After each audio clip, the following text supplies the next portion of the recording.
uh, plenty of young faces in the crowd. Uh, just wanted to know how many people know Autodesk here. Yeah, I guess plenty of people know Autodesk. And how do you know about it? Do you know about AutoCAD, and that's why you know Autodesk? Okay, yeah, that's very true. That's what the impact of a one successful product can do on a company. The company is being kind of defined by a particular product, but we do have like multiple products which are kind of cutting across different section of engineering. We do have products in manufacturing as well. We do have products in entertainment and media as well. So products like AutoCAD, then Revit, Fusion 360, then Maya, right? These are like worldwide used currently. So the company has been established in 1982. It's been more than 40 years we are kind of in business. We are running multiple products as such. It's headquartered at SF in USA, and then employs more than 14,000 employees worldwide currently. So that's a huge number basically in terms of scale as well. In terms of revenue, we have $5 billion of revenue, that's USD. And then we have R&D investment of 1.2 billion. So in terms of percentage, if you calculate, it's going to be 20% of investment on R&D. So that's a huge number. And that's where, like Autodesk is a make and design company.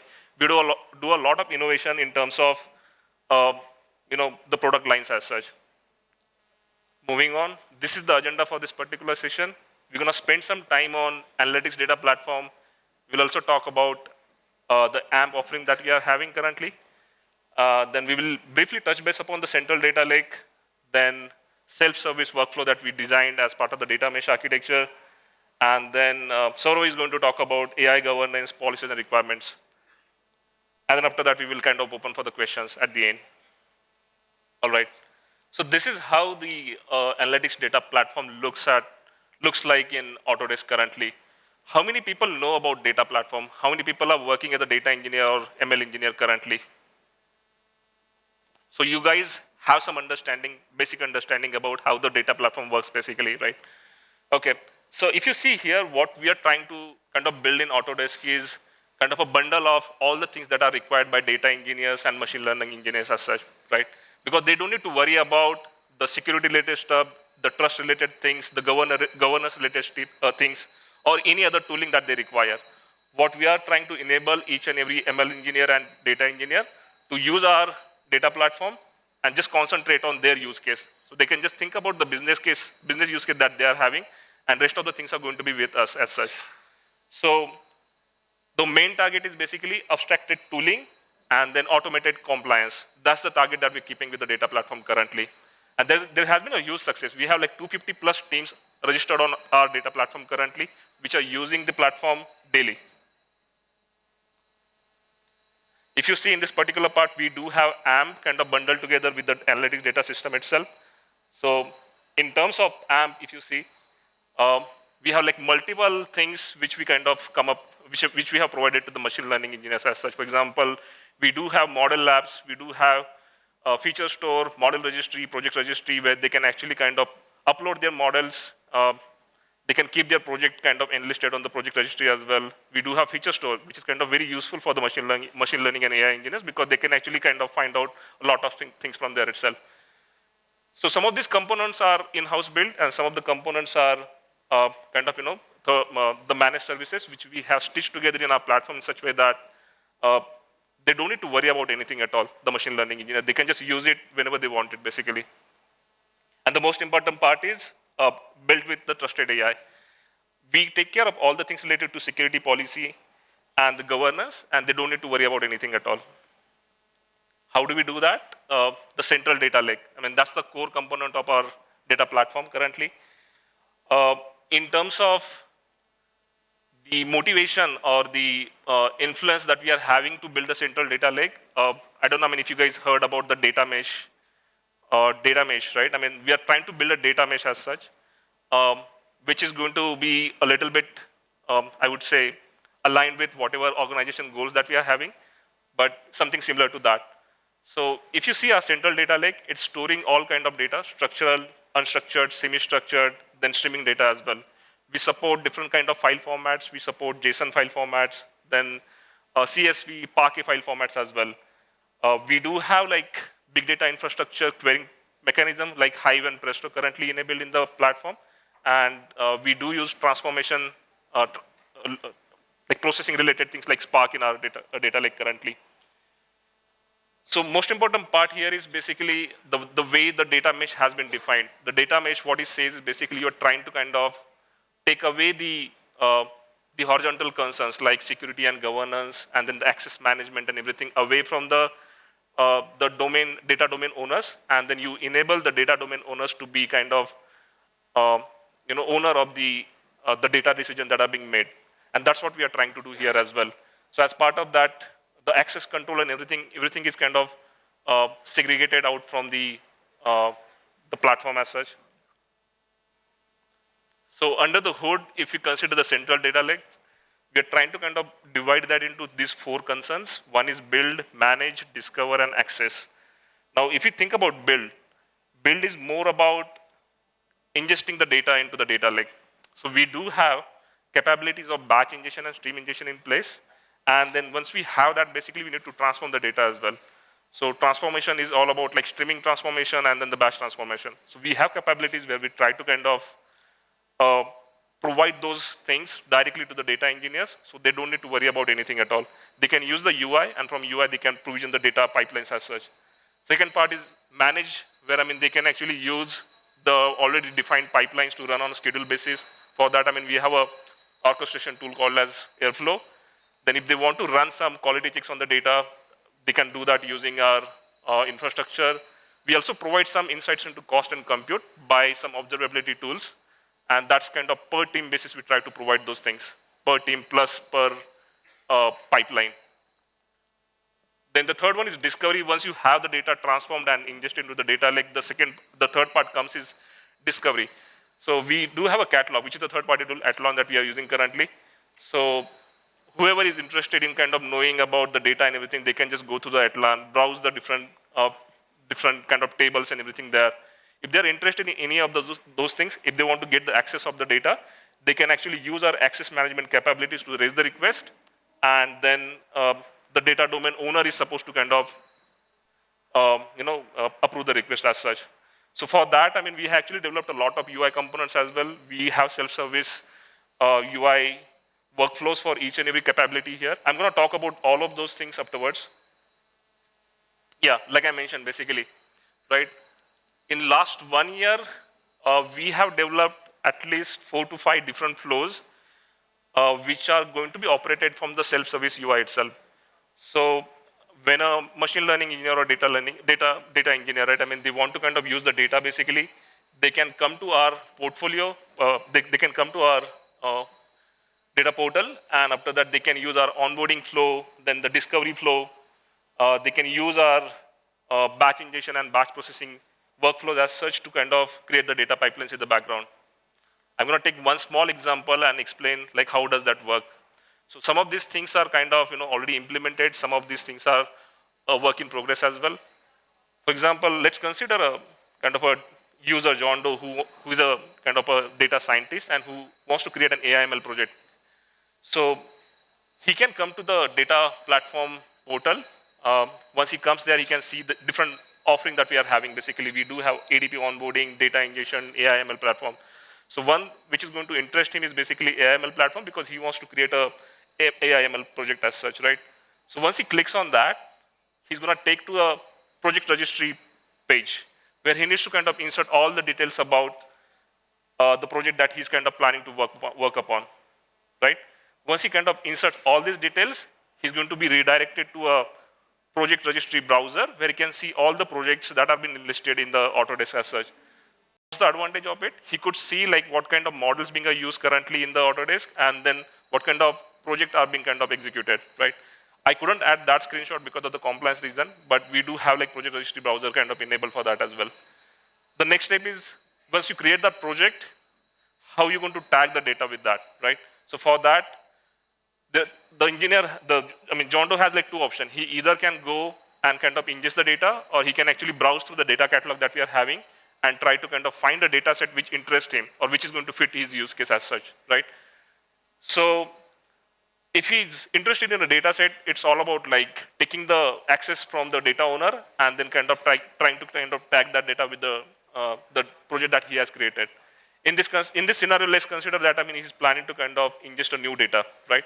So he will just click on the data ingestion flow and he will be taken to the create new ingestion flow.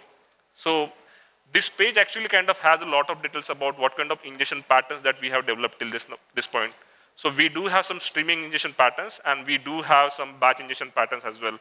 And this is the space actually where we are doing a lot of investment because we want to enable multiple data ingestion patterns so that people can use it like widely, right? So all that information is kind of provided here itself.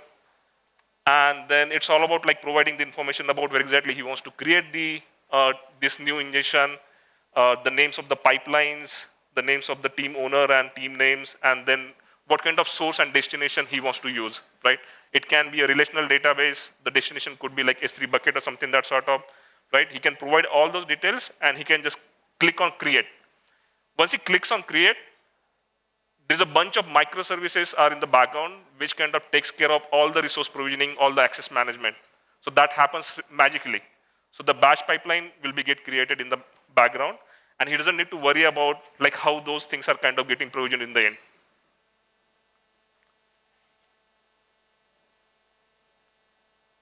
Okay, so once he has his data ingested, the next step could be something like processing the data. Normally, the data engineers do a lot of processing on the data as well. They need to kind of get rid of things related to PII data, GDPR data, right? I mean, they try to kind of write some PySpark code for that. So even all those things are being kind of abstracted out completely from the data engineers as such. So we do have this workflow where they can actually kind of try to create the data pipelines. They will be provided with a Git repo where they can actually write the PySpark code the way they want it, basically, and it will get kind of attached to, or it will be kind of attached to a data pipeline which will be executed on that particular data itself. So all that happens with the help of some microservices which kind of try to align some resources in the backend, right? So what we are seeing here is basically in the matter of few minutes or maybe like an hour or something that sort of, the machine learning engineer or a data engineer, he would be able to come up with a project, and then he would be able to kind of ingest the data as well, then process the data as well. So that's the kind of capability that we are trying to kind of enable. And there's a lot of engineering actually goes into this. You are just seeing the tip of the iceberg. You're just seeing some UI portals and everything. But in the back end, in the last 1.5 years, we almost developed like 25 plus microservices, which are taking care of resource provisioning, access management, metadata management. We do have like our own metadata management store as well. And then we also take care of these feature stores and everything. There's a lot of engineering that goes into backend actually. So it's completely a data mesh, not data mesh. It's a microservices mesh that we have created in the backend currently. So in last 1 year, we also developed a lot of UI components to enable this particular part. So currently there are 250 plus teams which are onboarded to the data platform. 60 plus teams are actively using it for running their Spark loads. And if you think in terms of scale, currently we have 30 petabytes of data in our data lake, which is heavily dependent on S3 buckets currently because all our infrastructure on AWS currently. Every day, 130 TB of data is getting uploaded to the data lake. So that's a huge scale basically. And then in terms of compute, we do have a Spark cluster, which is running on the Kubernetes cluster. So we have 300 nodes in that, which are at any point of time, if you kind of just see like how many pods are running, it's going to be 4,000 to 5,000 pods which are running, which run in backend. So all of these are like drivers and executors that keep running throughout the day. So that's the scale that actually we are operating at currently. Okay, that's all from my side. I'll take the question at the end.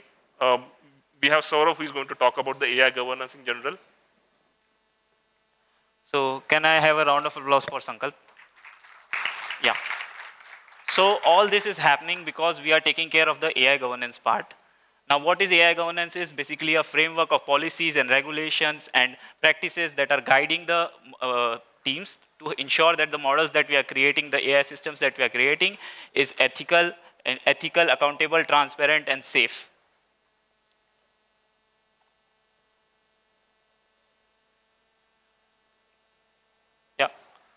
So let's take a use case of very simple AI.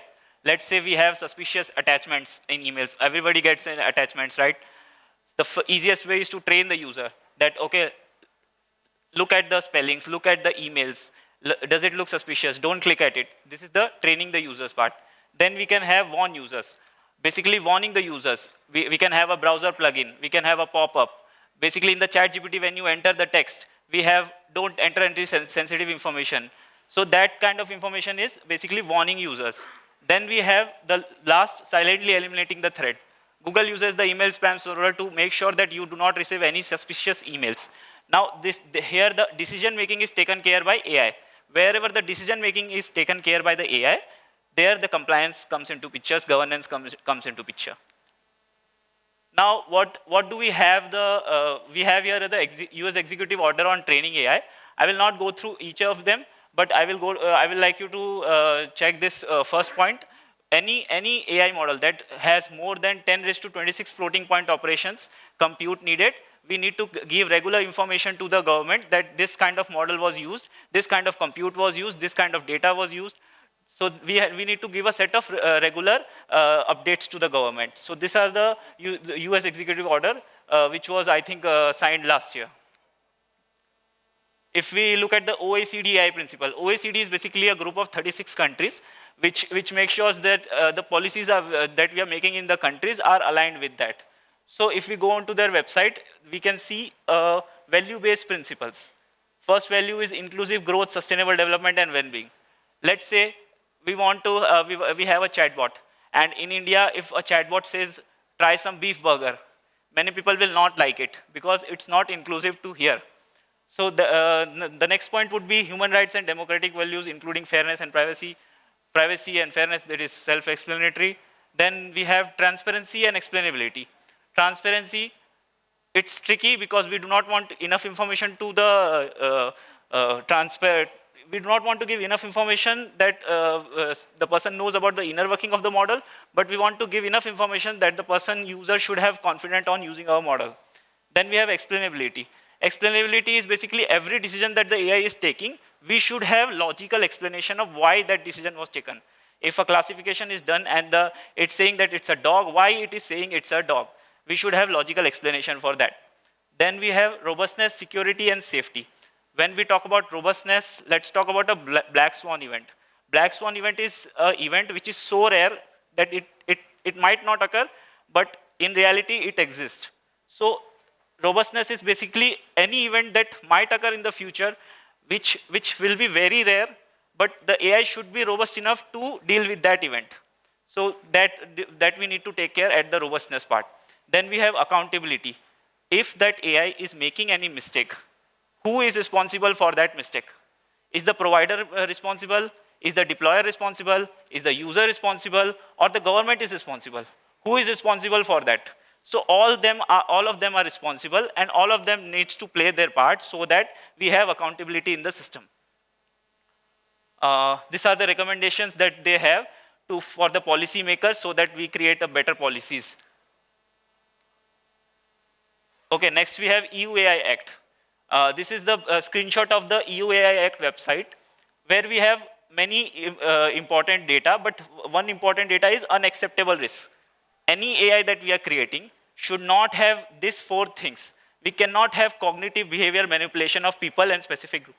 Basically, any AI that is manipulating a person to do some kind of hurtful things, that is unacceptable basically. We cannot create that kind of AI system. Then we have social scoring. Social scoring is not allowed, it's banned.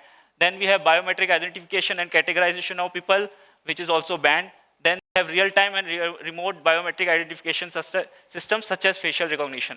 This kind of 4 things are unacceptable, which we cannot use this as a use case for our AI system. Then we have next is EU AI Act transparency requirements. Let's say the system that we are creating is not a very critical system or not categorized into high-risk system, but still, if you take an example of ChatGPT, ChatGPT is not a high-risk system, but still it needs to follow this kind of transparency requirements, such that disclosing that the content was generated by an AI. Whenever you use the AI for generating any content, it needs to make sure that there is a pop-up that this content was generated by AI. Then we have designing the border to prevent it from generating. Any user should not be able to create any illegal content from using that AI. Then, so you have heard about jailbreaking, right? Jailbreaking the AI to create illegal contents. That should not be happening. Then we have publishing summaries of copyrighted data used for training. Every data that is getting used to create the AI, including the copyrighted data, should be published. If we, you can go to this reference and read all about this extra requirements that we have, but these are the important ones. Then we have right to erasure. This is Article 17 GDPR, right to erasure. In the right to erasure, it says that any personal data that you have given permission to the organization or any organization, you have given the permission, but now you want to exercise the right to erasure. That organization needs to make sure that your data is deleted. Also, that organization needs to make sure that they give a proof that your data is deleted. Now, this is a new kind of thing that every organization needs to take care of. Then we have input data cards and labels. This is a very good way of creating a nutrition facts for the models. This makes the users confident that the model is good enough, it's transparent enough. We can give information about what information is used to create the data. Then what about our data ownership, any copyrighted data, data poisoning attacks. Is there any data poisoning attacks that were tested? Then we have a GPT-4 system card. I have given the reference. You can go into that link and check the GPT-4 system card. Like this, we have to create for every system that we are creating. Then we have state in India. This was all EU and US. What is in India? What is happening in India?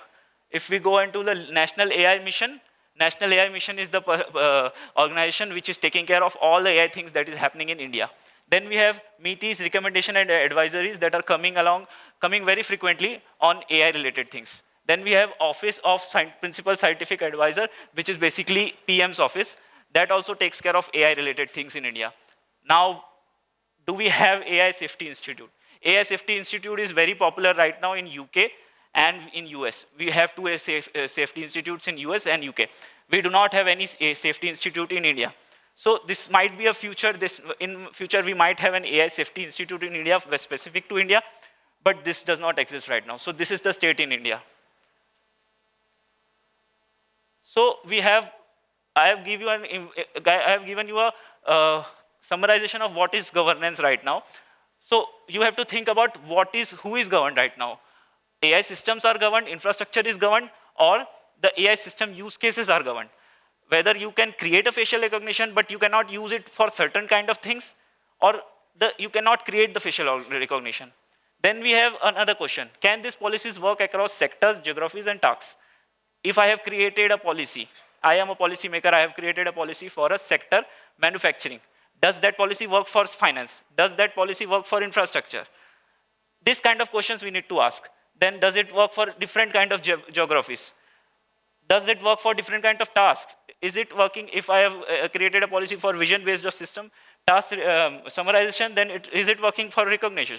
Then this kind of questions are open questions right now. So that I will stop now. We are open to Q&A right now.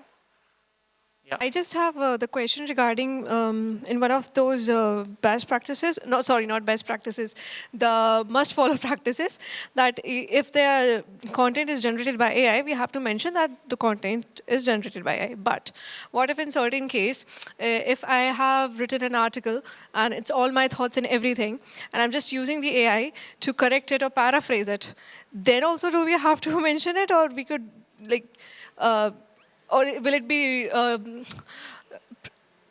taken differently in that case? Yeah, I understood. So you are using an AI to generate some kind of content for your personal use, right? I mean, I'm not asking it to tell me this information or write this.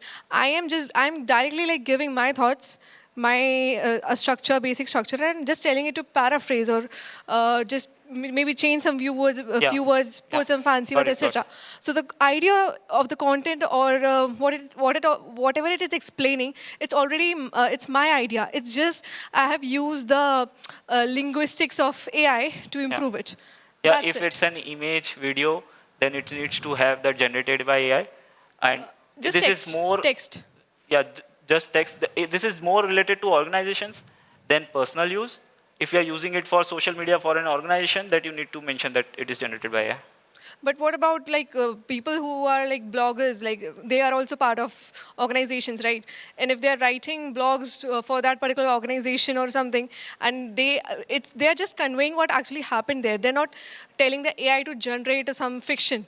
They are giving the real thing which has happened. It's just they're using the AI to change a few things. It's not changing what it's conveying. It's just Yeah. changing the way it's represented. Got it. Got it.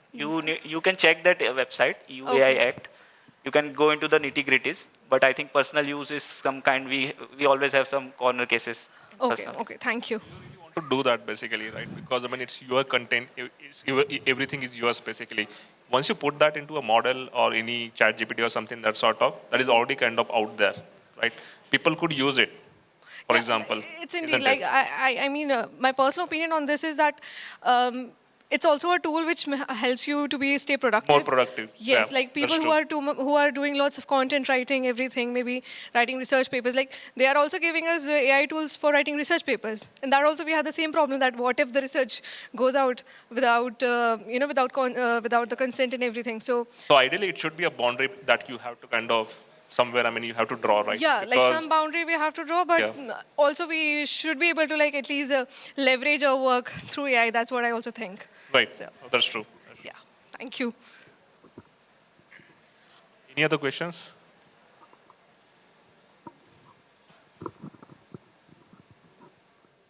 Anything on data platform?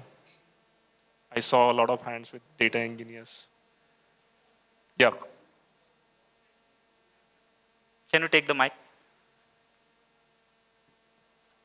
Hello. Yeah, so which all sources and sync you guys are provided while pulling the data? And Right. Yeah. is So there any kind of ETL you guys are performing on that data sets? right. I mean, we have some standard batch processing pipeline that run on the data sets. And in terms of sources and destination, like I mentioned, I mean, we are doing a lot of work to enable different data sources. So currently we have relational databases and then S3 bucket relational to, because I mean, data that, I mean, that we are kind of trying to get into central data, like it's kind of built on S3 buckets itself completely, right? So what we are trying to do is basically data sources like say file systems or data sources like say S3 bucket or the relational databases. So those are the things actually we're trying to get into the data lake. Those are the ingestion pattern that has been enabled. We also use some managed services like you must have heard of Fivetran and everything, right? So Fivetran is one tool that we use to kind of enable these patterns. Uh, we are also exploring more and more patterns because normally the teams are having different data sources, right? So we're trying to kind of get more and more patterns enabled as such. What we're trying from our end as well is trying to get the data in iceberg format so that it can be kind of leveraged in a more efficient manner as such. Yeah, it does. I mean, we do kind of have some standard pipeline that run on that. Like I mentioned, PII and GDPR, right? I mean, we do have some standard pipelines kind of running on that particular data. That's a kind of a must thing that we are having currently. And I showed you that batch processing portal, right? So there's an option to kind of define what kind of data you're trying to ingest in the system. And based on that, you can select what kind of processing that needs to be done on that. Any other questions? All right. Thanks all.